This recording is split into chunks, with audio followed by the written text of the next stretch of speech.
ჩვენ ვეძებთ რა ეს კვალი და სადღაც ვატიკანისკენ მიდის რა. ყოფილა? ჩამოსულები იყვნენ კაცხის სვეტზე ასასვლელად. ალიოშ ჯაფარიძე იყო სპეციალურად ამისათვის ჩამოსული. აი აქ რა ხელა ნაპრალია. რას სრიალებს?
გვიმრებში არის ტოტებია, ტოტზე ფეხს რო ადგამ ეგრევე სრიალებს. ამიტომ აქ ძალიან ფრთხილად იყავით.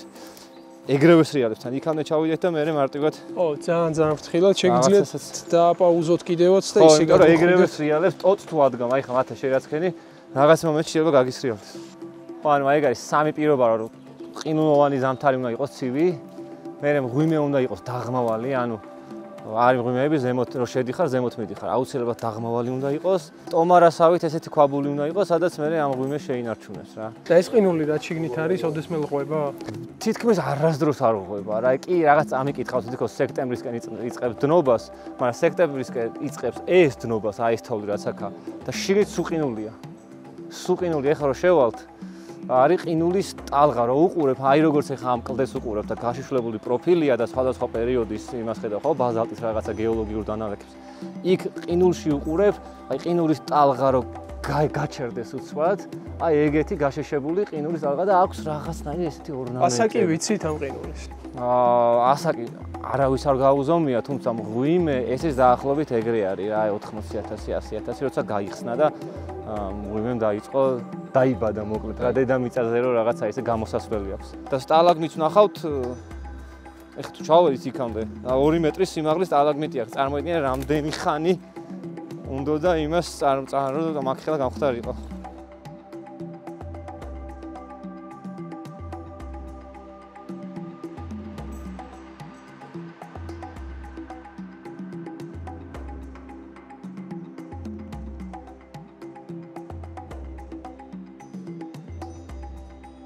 დაბალზე უნდა იყოს არადაც მაქსიმალზე არ უნდა იყოს.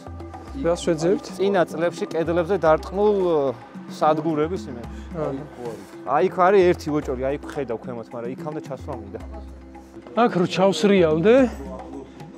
აი ფილმებში რო არის რაღაცა მღვიმეში რო ჩავარდებიან და საგანძურზე რო ამოყოფენ ხოლმე თავს. ჰარი პოტერში არის მე მგონი, ხო, ეგეთი სცენა.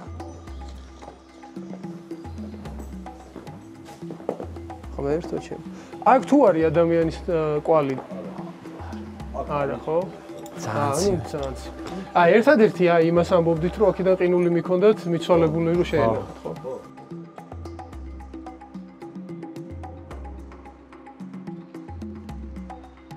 კარაბის, რომ დაზღვეული იყო, მე ეს გადაიტანე თოვლზე და მე ჩახსენე.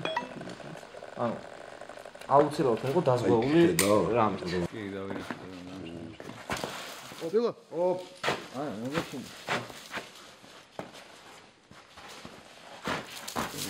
მაგარი ექსტრემია.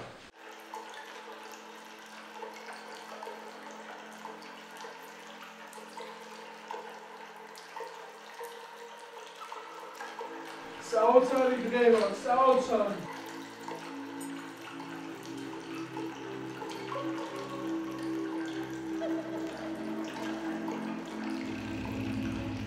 ბერძნული მითები საინტერესო ამბებს გვიყვებიან პრომეთესა და კავკასიონის შესახებ. თავისი ხეტიალისას კოლხეთში პრომეთესთან მოდის იო, ზევსის ერთ-ერთი საყვარელი, რომელიც ისევ ზევსმა თეთრ ძროხად გადააქცია, რათა ეჭვიანი ჰერასგან ეხსნა. თუმცა ჰერა რაღაცას მაინც მიხვდა და ზევსს თხოვა თეთრი ძროხა მისთვის ეჩუქებინა. ჰერამ იო გამოამწყვდია და 100 თვალა არგუსი მიუჩინა. ზევსმა დახმარება ჰერმეს თხოვა. ჰერმესმა არგუსი დაამარცხა და იო გაათავისუფლა. გამწარებულმა ჰერამ ძროხად ქცეული იოს კრაზანები დაახვია. ამის შემდეგ დაიწყო იოს ხეტიალი, რა დროსაც ის კოლხეთში, კავკასიის მთებზე მიჯაჭვულ პრომეთესაც მიადგა. პრომეთემას ურჩია ეგვიპტეში წასულიყო, სადაც ისევ მშვენიერ ქალად იქცეოდა, ხოლო მისი შთამომავალი ჰერაკლე გაათავისუფლებდა მას. იო ასეც მოიქცა. ეგვიპტეში დაბრუნებულმა კვლავ მშვენიერი ქალის სახე მიიღო, სადაც ეყოლა შვილი ეპაფე, ეგვიპტის პირველი მეფე. მან საფუძველი დაუდო გმირების თაობას, რომელთა შორის ჰერაკლეც იყო. ჰერაკლეს ერთ-ერთი გმირობა პრომეთეს გამოხსნა უნდა ყოფილიყო. ამ მიზნით ის კოლხეთისკენ მიმოვალ არგოზეც მოხვდა. თუმცა მას შემდეგ, რაც არგოს წევრებმა ჰერაკლეს мотиваცია შეიტყვეს, ის გემიდან ჩამოსვეს. მიდის ეგვიპტეში და ნახულობს იოს. იო ეუბნება, წახვალ კოლხეთში, ახვალ უთაიაში, იქიდან დაინახავ დიდ თას, კლდეს, აუყვები რიონს აღმა, დავთვალეთ და დაახლოებით გამოდის ქუთაისიდან აქამდე მანძილი 40. რიონი ნახსენებია ეს ტოპონიმი. დრონები, ფაზისი. ფაზისი. იცი როგორ არის ეგვიპტელები ძირითადად რიონს ახსენებენ და ბერძნები ფაზისს.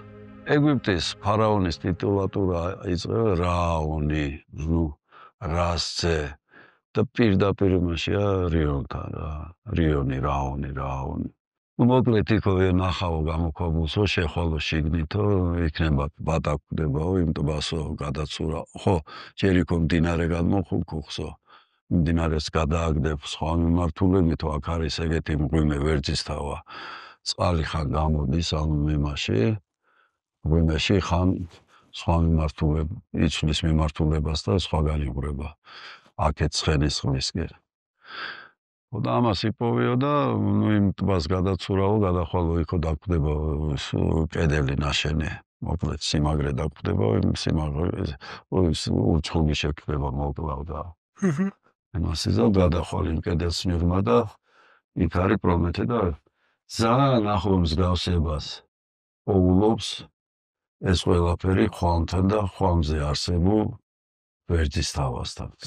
თვითონ სახელიც ეს ვერძისთავაც ძალიან ისეთია რა. სნურია ისეთი დამთხევები ხარ. ხო რა, რატო ვერძისთავა, ვერძისთავა, ხო რაღაც სიმბოლო. ეს ვერძის არგონავტებთან და ოქროსაწმისთან ხო და კავშირში არის.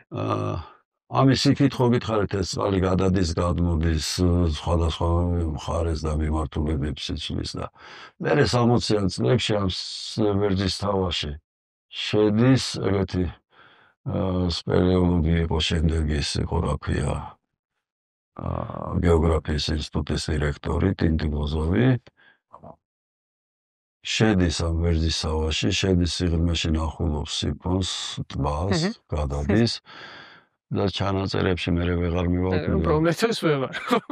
ხო არა, წერს რომ რა თუნდოდათ ადამიანებს ამ ხელა სიღრმეში რაღაც ხელოვნური კედლის აშენება. ვერაფრით ვერ მივხვდი, შემდეგი ექსპედიციის თემა იქნება ამის გარკვევა. ვეღარ შედგა ეს ექსპედიციები, რომ ეს კვლევა გაეგრძელებინა. ანუ ძალიან ესეთი დიდი დამთხევაა რა. ძალიან დამთხევებია. მერე თლად ზღაპრებს ვეცით ვერ მივუწევთ. პრომეთე თქვენ ხო არ აპირებთ მან შესვლა? კი, ვაპირებთ, აი სპელეოლოგები არიან ჩვენი მეგობრები და გვეხმარებიან ძალიან, აი ვალერი ბატონი და ვაპირებთ, კი. ვალერი იქნება თანამედროვეობის ჰერაკლე, რომელიც პრომეთეს აი ეგეთი, რო შეხედავ ეგრევე ჰერაკლე წარმოგიდგება.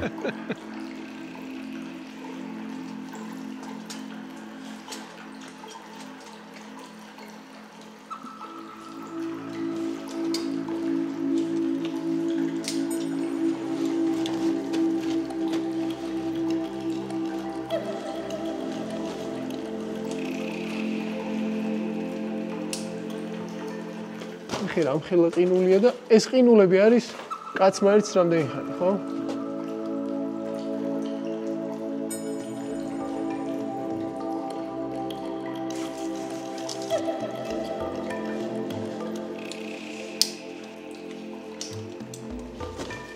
ესე უნდა გადმოიწიო.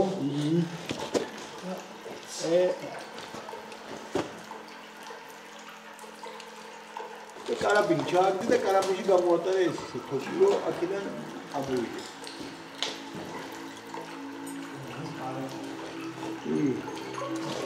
რასრიალებს. ხმოვთაჩა. ალპინიზმი, სპელეოლოგია.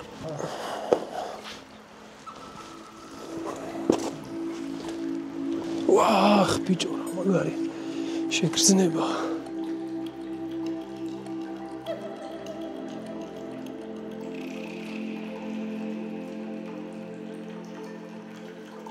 ჩვენ ვიყავით შარშან ამ დროს, ეხლა აქ ნახე წყალია. შარშან ამ დროს აქ იყო ხასხასა თეთრი ყინული, ძალიან მყარი. ეხლა არის ყინვარის არქეოლოგია ერთ-ერთი მიმართულება. დნობა რომ დაიწყო თოვლმა, იპოვეს სხვადასხვა შუბის პირები, ისრის პირები, ადამიანიც კი იპოვეს, რომელიც რამოდენიმე 3000 წელს წინ გაიყინა, ეგ ალპებში გადადიოდა და მათ ნახეს. იმიტომ ძალიან სწრაფად დნება ყინვარი, ძალიან ნავჭალა ადის ყინვარი ერთ-ერთი ყველაზე სწრაფად დნება ყინვარია საქართველოში, გერგეთის ყინვარი. ყინვარის ეს მასა ნელა ზემოთ არის. იმაზეც მინდა რომ გითხოთ, აი რა იდეებიც ფილმში არის გაჟღერებული, რომ მაგალითად ნაპოვნია სხვადასხვა პეტროგლიფები მღვიმეში, რომელსაც უკავშირებთ სხვადასხვა თანავარსკვლავედებს და რაღაცა პერიოდები როგორც არის გამოთვლილი. ვარაუდობთ, რომ აქ რაღაცა ძველი ცივილიზაციის მორჩენილი ადამიანები, რომლებიც წარღვნას გადაურჩნენ, შესაძლოა აქ დასახლებულიყვნენ და რაღაცა ნიშნებას აუის დაეტოვებინათ.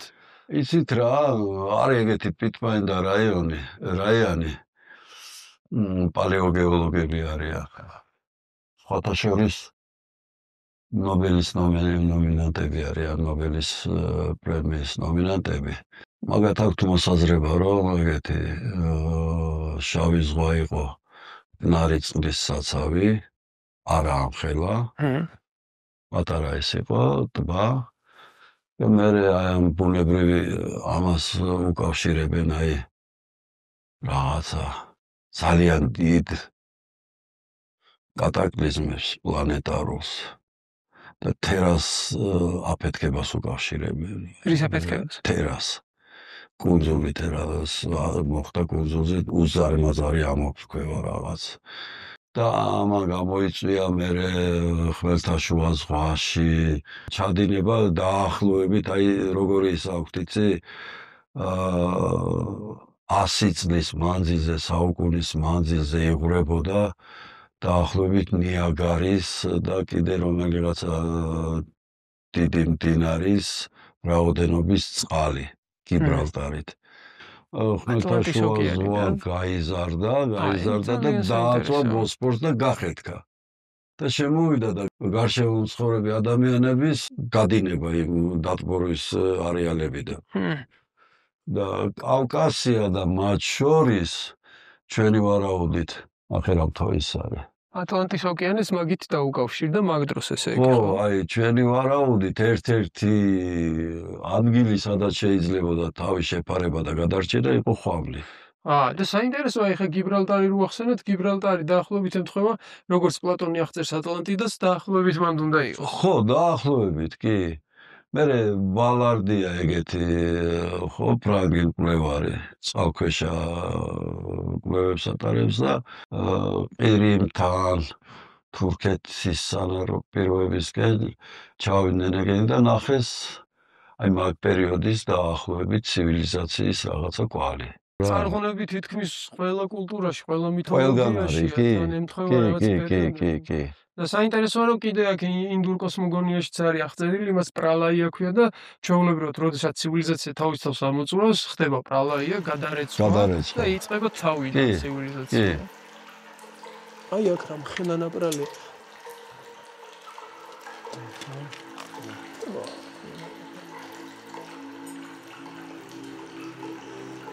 ძალიან სასწაული გამოცდილება არის, მინდა გითხრათ მეგობრებო და სპელეოლოგია ისწავლოთ.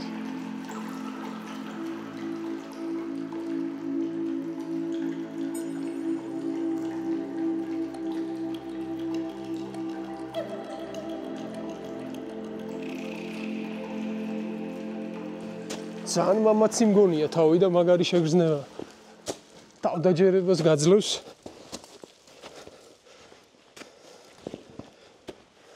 და ძლიერების შეგრძნებას რო მაგარი ხარ. ეს მომიდე. ეგარი.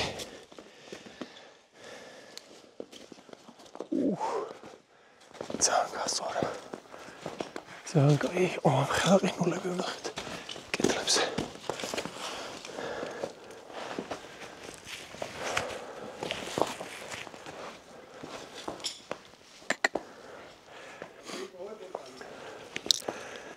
ვერა. გრალი ხაც ვერ ვიპოვეთ. შეიძლება არა ვარ ღირსი. არა იცით რა, შეიძლება ვიპოვეთ, არ გეუბნებით. არა რო ვიპოვო ხა ხო. არ ვიტყვი.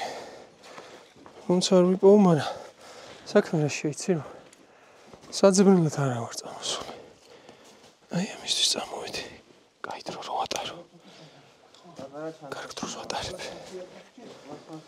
ეს გრალი ბონუსი იყოს. თუ ვიპოვე, ხო კაი, თუ არ ვიპოვე. არა უშავს რა. აქამდე უგრალოდ მიცხოვრია და ეხაც უგრალოდ ვიგრიალებ. წმინდა გრიალი. ქართველების არის წმინდა გრიალი, წმინდა გრალი არის. სხვების ჩვენ წმინდა გრიალი. აი გარის აიდუმლო რა. სანამ იგრიალებს ქართველი არ გადავშენდებით. უნდა ეს გრიალი წმინდა უნდა იყოს, ჩვენ ხანდახან უწმინდურად ვგრიალებთ ხოლმე, აი მანდ გვეშლება რა, აი თუ წმინდად გრიალებ, ვერავინ ვერ მოგვერება რა. წმინდა გრიალი როგორია, ეხლა ალბათ ეგ კითხვა გიჩნდებათ. როცა გრიალებ და თან სუფთა ხარ რა. აი გარი. წმინდა გრიალი. ეს არის ეროვნული გზა საქართველოს გადაარჩენს, აი ეგ, აი ამ წამს ეს შთაგონება მოვიდა ეხლა ამ ყინულოვან მღვიმეში. ნუ საქართველოს გადაარჩენს წმინდა გრიალი. თან ვიგრიალოთ, ისე რომ სუფთები ვიყოთ. აი გარი საქმე. ამას მოხერხება უნდა, არ არის იული. მაგრამ ქართველებს სირთულეები არ გვაშინებს. მოდიდგანო ეგრე იყო. გავაგრძელებთ ახლა ჩვენ წმინდა გრიალს. სულ კარგად ბრძანდებოდეთ. ხვამლის მნიშვნელობა ქართველების წარმოდგენებში კიდევ უფრო იზრდება და დიდდება შუა საუკუნეებში, ხო? როდესაც სამეფო იყოფა ორად, ის უკვე განსაცავი აქ არსებობს. ჟავთა აღწერილი ამბობს, რომ გაიგონეს და მცირედნი გამოიღეს, ხოლოდ უფროსი იქავე დაუტოვეს. ხვამლი არის მეფეთა განსაცავი, რასაც ივანე ჯავახიშვილიც ადასტურებს ისევ და ონდივანე ჯავახიშვილი ერთი დათქმით, რომ ერთიანი საქართველოს სამეფოს დაშლის შემდეგ განსაცავმა ხვამლზე დაკარგა აზრი ეს იქნა გამოტანილი და განაწილებული ყველა სამეფო სამთავროზე. ივან ჯავახიშვილი მაგას ამბობს. მაგრამ ნუ სხვა თორსების არის ხო რომ სტალინმა გაიტანა. ხო, ნუ გაიტანით, არა, იცი როგორ არის ჩვენ ვეძებეთ რა ეს კვალი და სადღაც ვატიკანისკენ მიდის რა. ხო სერიოზულად გეუბნები. წავედით ვატიკანში ხო, ვინ შეგიშოს თორე. გადავიცმევ პაპის ფორმას და ეს რა ქვია, ხვამლის არქივები ხვამზე და დოკუმენტაცია ვატიკანის არქივებშია დაცული. აქ ვინმე მერე საიდან მოხდა ვატიკანში? საუკუნის დასაწყისში გაიტანეს აქედან. და რა ტიპის არქივებზე საუბარი? ისტორიული ჩანაწერები არა ხო, მეკრაგნი. ნუ აი ხვამლის ფუნქცია, დანიშნულება, ყველაფერი რა. რა არის ხვამლი? ეს სერიოზული ამბავია. ამ კოსმოსში რა ქვია, გონიურ სისტემაში როგორ ჯდება, რა არის. ხო, მაგრამ ეს დადასტურებით ამას ვერავინ ვერ გეტყვის რა. მაგრამ ეს მხატვრული ლიტერატურის ძალიან საინტერესო ადამიანია და გირჩევთ რომ მეხვიდეთ და ჩაწეროთ ქალბატონი ელენე აბაშიძე, რომელიც ალიოშა ჯაფარიძესთან ერთად ნამყოფია ამ ხვამლის ექსპედიციაში და არის იმ ციხე-ქვაბულში ნამყოფი. ვატიკანში წასვლამდე ქალბატონ ლენასთან შევივლით. ლენასთან გირჩევნიათ პირდაპირ ვატიკანი მოხსენით. ესეთ უცნაურ ამპლუაში შეიძლება მხედავდეთ, თუმცა ისეთ ადგილას მივდივარ და ისეთ ადამიანთან, რომ ყვავილობის გარეშე ვერ მივიდოდი. უნდა ვესტუმროთ ქალბატონ ელენე აბაშიძეს, რომელიც არის თუ არ მეშლება 104 წლის გეოლოგი, მეცნიერი და ის იყო ალიოშა ჯაფარიძის ექსპედიციის მონაწილე ხვამლის მთაზე 80 წლის წინ.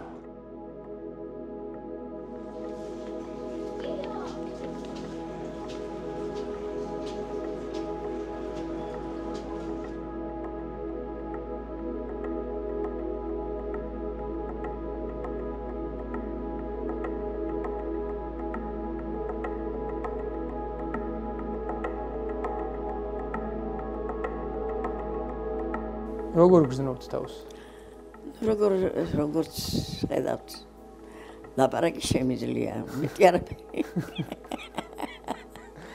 საყვარელი. წერა არ შემიძლია, შექმნა ამაში ესე.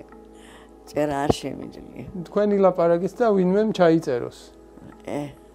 ვინ დაგიჯდება, იმას ფული უნდა, ეს კი არ არის. მე გაშემოსავალი არა მაქვს იმდენი რომ დავარიგო ფულები. თქვენ იყავით ხვამლის ექსპედიციაში. როგორ არა? რომელ წელს? მე დავიბადე 1922 წლის 18-მან. ვარ 103 წლის. სკოლაში ვსწავლობდი, თან პიანოზე ვსწავლობდი, ძალიან კარგად ვსწავლობდი და ფრიადოსთან ვიყავი. სკოლაშიც ფრიადოსთან ვიყავი. მამა გადამისახლეს და არ მქონდა საშუალება და მუშაობდი. სკოლაში გაგიგონია საშუალო სკოლაში არ არსებობს ისტორიულად, რომ ვინმე შემუშავნა და თან ესწავლა ორგანო. მე მუშაობდი კიდეც. მამაჩემი გადამისახლეს და დედაჩემს უთხრეს, რომ შენ ტროცკის ცოლი ხარ და არ გაძლევთ უფლებას სად მიმუშაო. იძულებული იყო სიცარეცხლი ერეცხა და ისევ ეცხა. მე ძმა მყავდა კიდე, მარტო მე კი არ ვიყავი. ორთავეს უნდა ეშინა, ერჩინა დედაჩემს.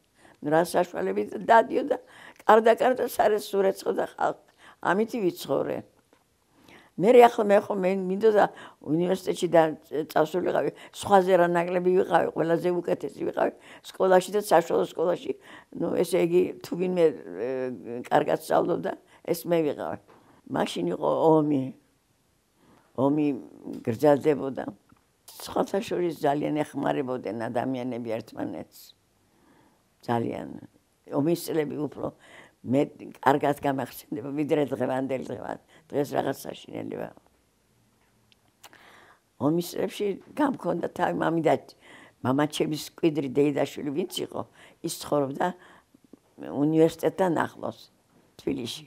და იქ ვიყავი მასთან და ჩემი ცხოვრების ის 7 წელიწადი რომელიც იმასთან ცხოვრობდი ის იყო ჩემი ნამდვილი ბედნიერი ცხოვრება მიუხედავად იმისა რომ ომი მიმდინარეობდა და ხალხს უჭირდა მაგრამ ერთმანეთს ეხმარებოდა ხალხი სულ სხვანაირი დამოკიდებულება იყო მაშინ მასწავლებლები ჯარში იყვნენ წასულები ბიჭები არ ყავდათ საკმაო კადრი და ამიტომ ჩვენ რომ დავამთავრეთ ეს უნივერსიტეტი ის ხალხი გაანაწილეს სოფლებში გამანაწილეს მეც გამანაწილეს ჭიათურის პერევისის საშუალო სკოლაში სასწავლნაწილის გამგეც მუშაობდი მაშინ ერთიანად უნდათ ხოლმე ბავშვების გამოკვება პიონერთა ვანაკებში ხო და თანაც ეშინოდათ რომ ვინც იქ იმუშავებდა მოიპარავდა ბავშვების ლუკმას და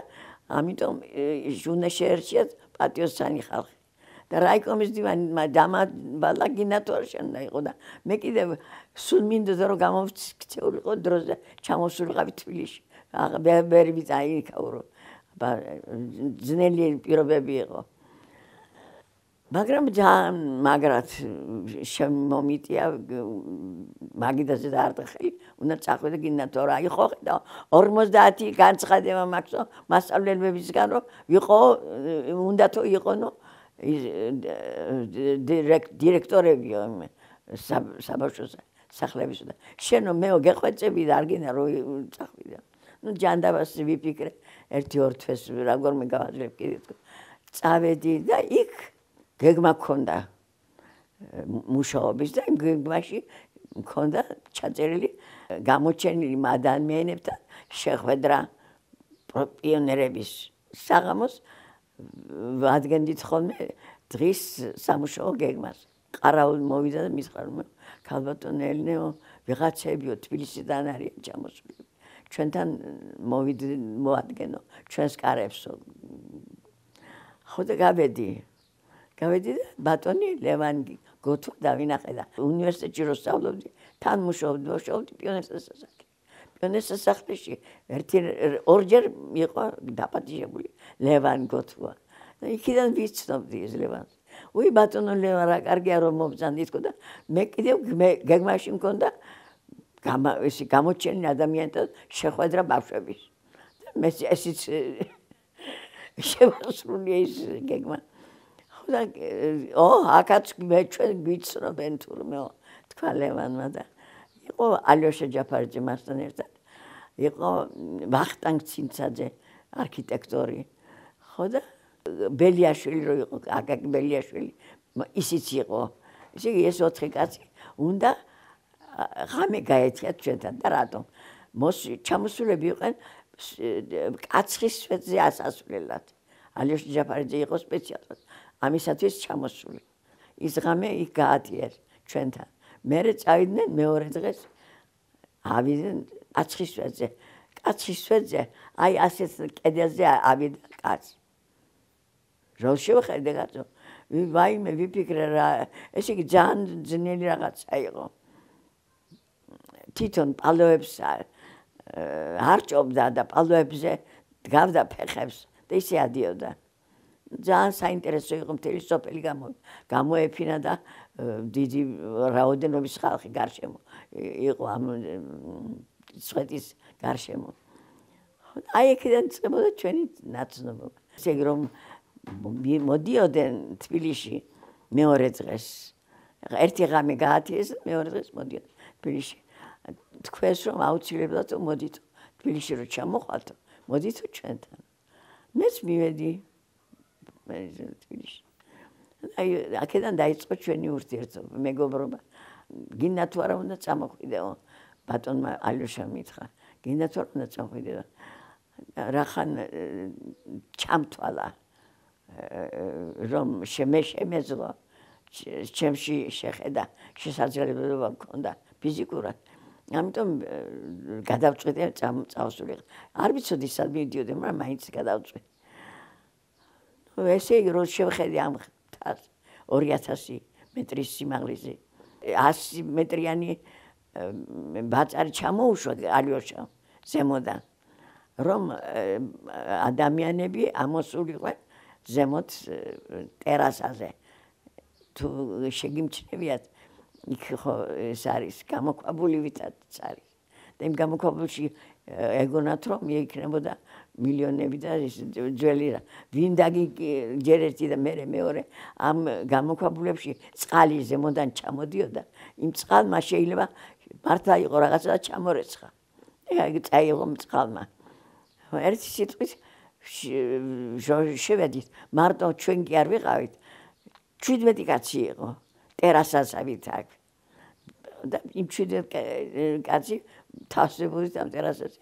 გაშლილი ქონდა პალატკები რაღაცები და მაგრამ გასვლა ხო გინდოდა.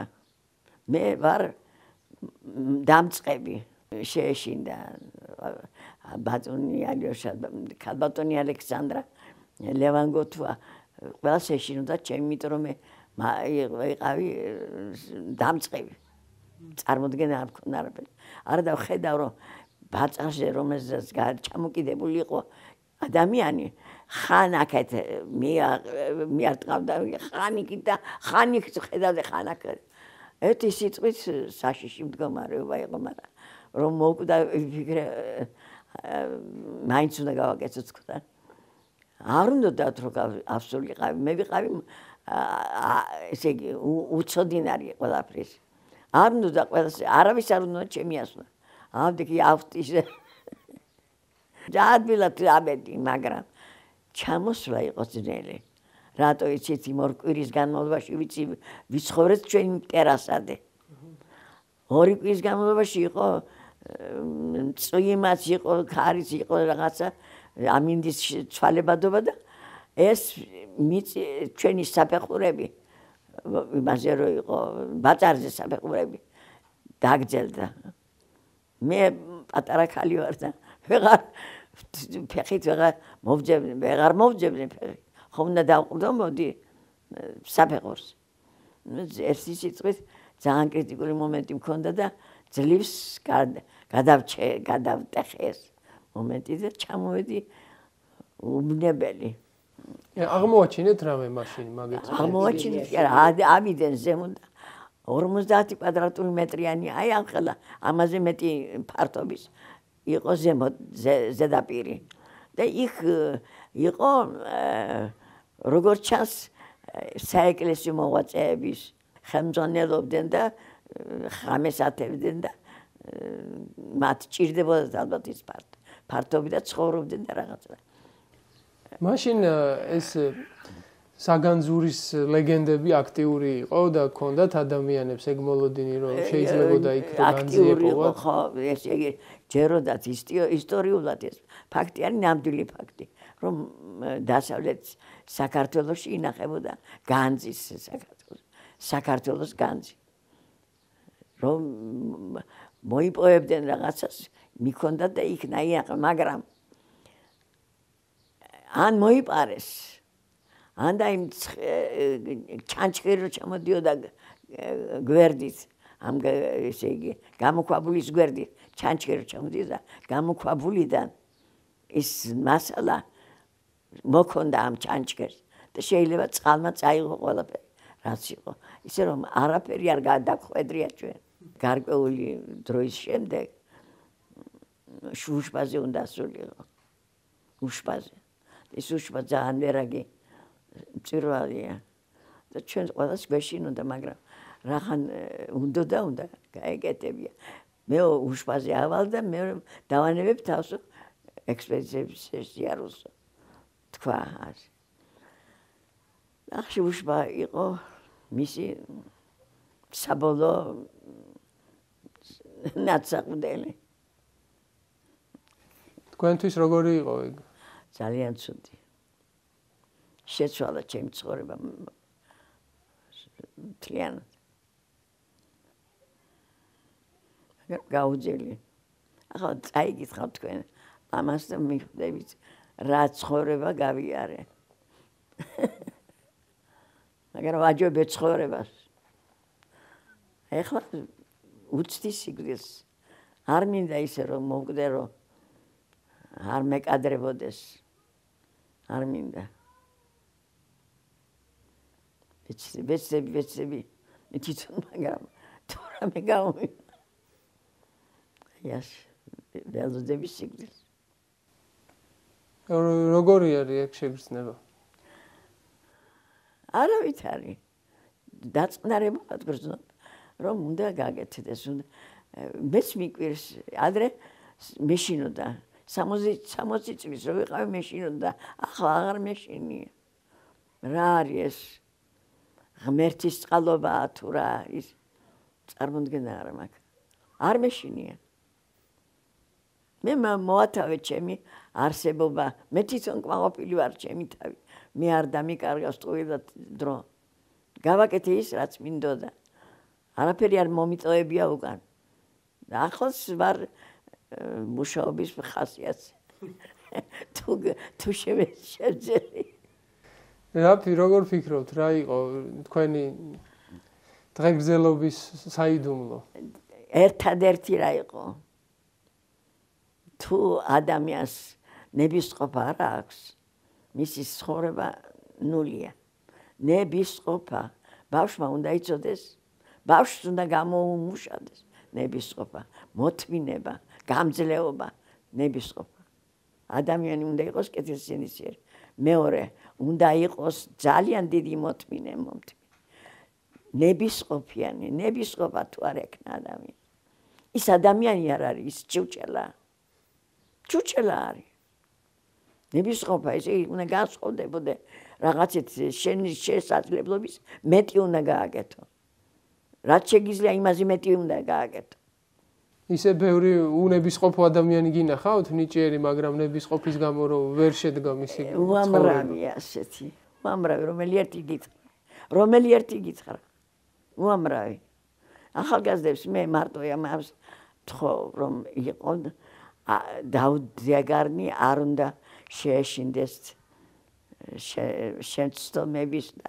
და რაღაც ცუდი მდგომარეობის ხანდახან ისეთნაირ პირობებში უხდება ადამიანის ცხოვრებას სიცოცხლე მე მქონია ასეთი შემთხვევები აი ნებისყოფა ამას გქვია რომ არაფერს არ შეუშინდი არაფერს ერთადერთი ესაა უღრმესი მადლობა ძალიან დიდი მადლობა და რა ვიცი გამithვა გული თქვენთან საუბარში და ძალიან საყვარელი ხართ მინდა გითხრათ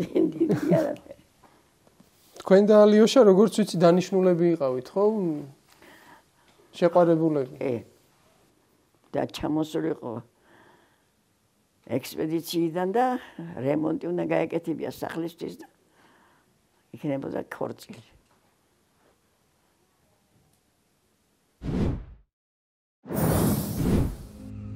წლების მანძილზე გრძელდებოდა ჩვენი ცდილობები ამოგვეხსნა ხვალზე და სულ ხელი გვეშლებოდა სულ ხან რაღაც უცბად მოწმენდით საზეთ ქეში წამოვიდოდა ხან აგვისტოში ივლისში თოვდა ან ასაშინელება ხან მანქანა გაგვიფუჭდებოდა ხან აგვიყირავდებოდა ხან სწორგზაზე ჩაგვიქრებოდა და ვეღარ მოდიოდით რაღაცა სულ გვიშლიდა რაღაცა ძალა რაღაცა მომენტამდე არ გვიშვებდა მერე გაგვეხსნა